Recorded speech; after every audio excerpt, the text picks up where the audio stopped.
Hello, everyone. I'm Keith DeStone, and I'm here, as always, with Greg Nagy and Sarah and Jenna and Elen for HeroesX Office Hours for v15 of HeroesX. And today we're going to talk about what people have been saying on the discussion forum for the Hour 11 discussion question posed by Greg, which is as follows. In your reading of the Odyssey, do you have a sense of completion by the time you reach the end? Or do you have a sense of incompleteness, as if the story had not been fully told? Either way you answer this question, please try to back up your answer by citing one detail that you think supports your line of thinking. This is one of my favorite questions. So what are they saying out there? One participant writes, I actually did feel a sense of completion in terms of the Odyssey during the reunion between Odysseus and his father, which I think was a great scene and a perfect way to end it for me. So what about you, Greg? Do you think it's a good way to have a sense of completion? Oh, yes, because in a sense, the relationship of Odysseus to his father is even more intimate than the relationship of Odysseus and Penelope as a married couple. Why am I saying that? It's because the father is the ancestor and, in a sense, the identity of a hero has to be defined by genealogy.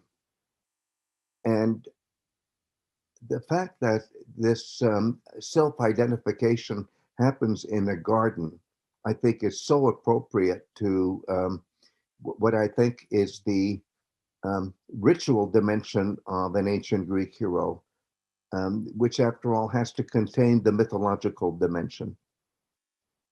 So I think that reunion is extremely apt and I think emotionally fulfilling.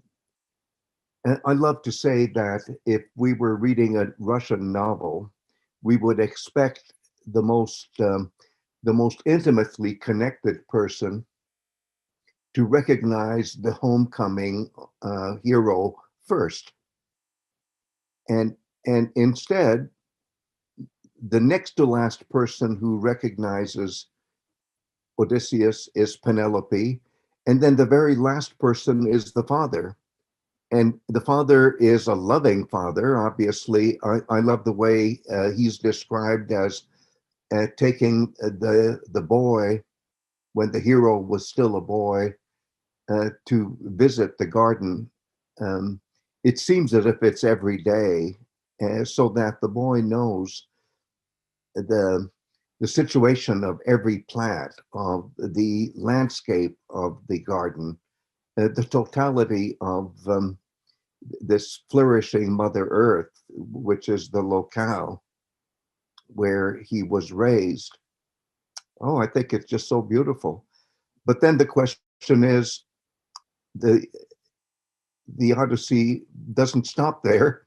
It continues with the scene of what shall we call it? Vendetta or attempted vendetta. But there too, I would say, the ending could be seen as, I don't know, satisfying, satisfactory, but that's not part of what our participant said. So I'll be quiet for a while and see if that theme is picked up by anybody. One of the posters said, looking at Iliad and Odyssey as a unit, from Iliad to Odyssey, there is this abrupt transition. And, we were concentrating on Achilles, and then Odyssey, we just see his suitcase and we don't hear much about him. This is his reaction. How about ancient audience, or how did they interpret this transition? Well, I would think that we should start with what our group talked about in an earlier meeting, where the musical question was, does Odysseus have a good press? But let's rethink that question. Does Odysseus deserve to be a hero of epic at all, since he is, in terms of mythology, a trickster? Why would a trickster become the number one hero that complements the number one hero of the Iliad? I think that's a bigger problem. And yes, the transition from Iliad to Odyssey is abrupt.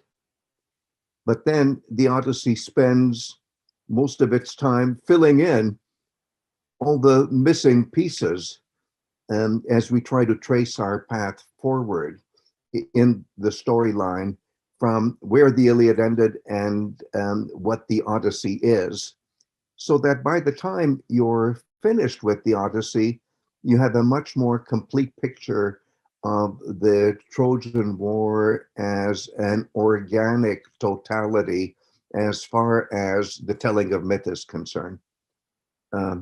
There's a lot of backtracking, yes, a lot of zigzagging, a lot of abruptness. But when you look back on it all, as we're now doing in hour 11, you still have a sense of completion. And although it's tricky, the telling of the myth of this complex hero is continuous. Thanks to the flashbacks, thanks to all the tricky narrative devices that test our minds as well as our hearts. One of the participants picks up on, of course, we know that there is some sense of incompleteness because we know there's another journey to be made with Tiresias's prediction, take your oar, and so on.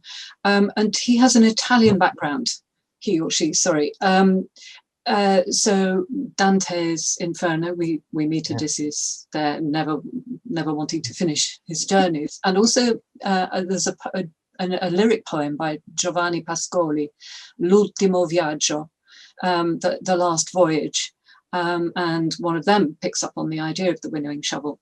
So is this just in some traditions, were there any ancient traditions that had, as it were, the continuations of Odysseus' story, Odysseus' narrative in other poems, in other epics that may be lost?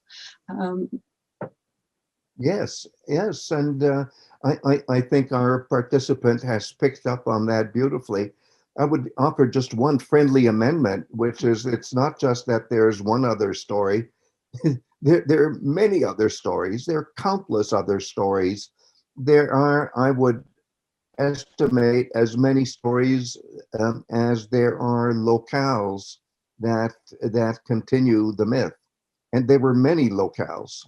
And the wonder of it is that our Odyssey is relatively, as I say, continuous, which is quite a poetic feat considering how complex this personality is and how many different adventures he has had in so many different situations, and where even the telling of these adventures is very wide-ranging and full of variations. So it's quite a feat to have our Odyssey, but in a sense, the wonder of it is that it is symmetrical to the Iliad because he is such a different hero.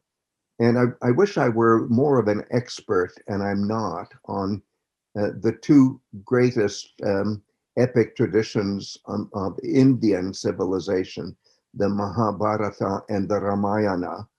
But there too, you have a sense that the Mahabharata is somehow the charter myth, can I put it that way? The definitive statement of a society in all its complexities of evolution. whereas the Ramayana is, again, almost like an abrupt companion piece that you couldn't imagine without the Mahabharata. Except that in the Indian tradition, in the Indic tradition, it's even more complex because you have a micro Mahabharata embedded in the Ramayana. But then I think to myself, don't we actually have micro Iliads embedded in the Odyssey as we know it? And after all, I spent an eternity of my own life, limited though it is, it felt like an eternity.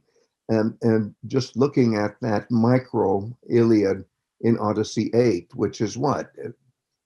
10 verses. 10 verses as opposed to 15,000 verses of the Iliad as we have it. As my old mentor, Albert Lord, used to say, there is a virtuosity in compression as well as expansion. And there you have it. So what have I just said? I have offered a kind of an apologetic reassessment of how important the Odyssey is, even though the #1 hero of the Odyssey, you would not expect to be a hero of epic. That's a pretty radical way of saying it, but I just said it, didn't I? I know you've explored some of the Cretan versions, and it was something you mentioned last week about the Cretan lies, and I wondered if I could just pick up on that a little bit, that there were Cretan versions of these stories. Yes. So might they have had different conclusions? Oh, yes. Yes, I'm quite sure. I'm quite sure. Maybe not different conclusions, but definitely different, shall we say, adventures as you go from A to Z, maybe somewhere in the middle. I would really recommend to our dear participants, since it's online and you can read it, a wonderful book by Olga Levanyuk called The Eve of the Festival. And it's all about Odyssey 19, but it's really all about the Odyssey writ large as well. And in her book, which is so full of rich details, I love her referring to a vase painting, which is obviously inspired by oral traditions of epic, where you have Odysseus and Idomeneus, king of Knossos, and therefore over-king of the island of Crete, and shall we say, the Neo-Mycenaean, or maybe put it better, Neo-Minoan ruler of the Mycenaean Empire as viewed through Cretan lenses, through Minoan lenses. You have Idomeneus and Odysseus together in the cave of the Cyclops. And there are 2 rams, and under each ram is, in one case, Odysseus. Well, we know that. But under the other ram is Idomeneus. And how do we know it's Idomeneus? Because the lettering identifies him as Idomeneus. Isn't that amazing? So obviously they are, shall we say, fellow travelers to such dangerous places as the cave of the Cyclops. And speaking of different Odysseys, we might have talked about this before. I just can't stop talking about it.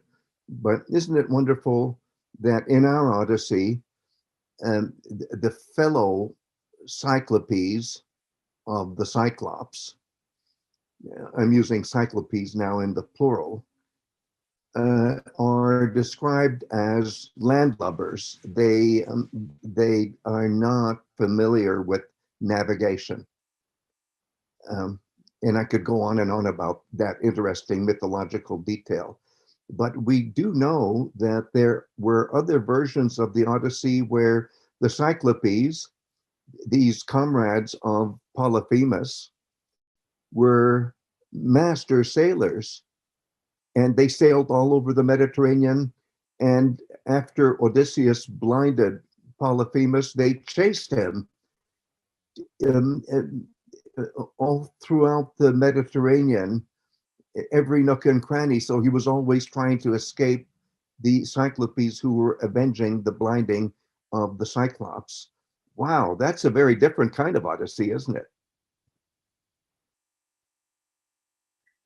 And we have just one reference to it. We have just one reference to it. It shows how impoverished we are when it comes to all the written traditions that existed in the ancient world, and what little we have of these traditions.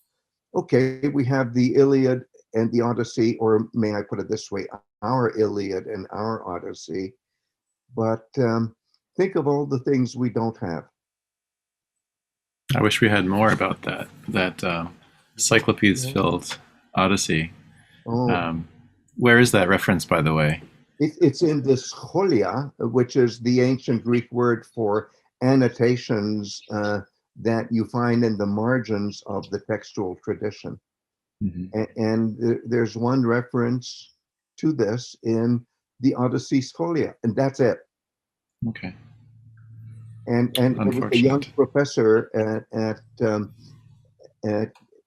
the University of Florida who published on this.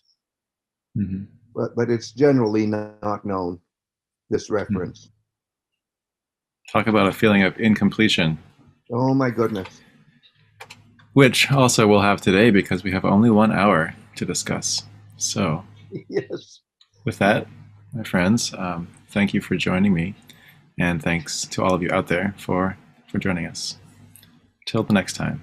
Till the next time.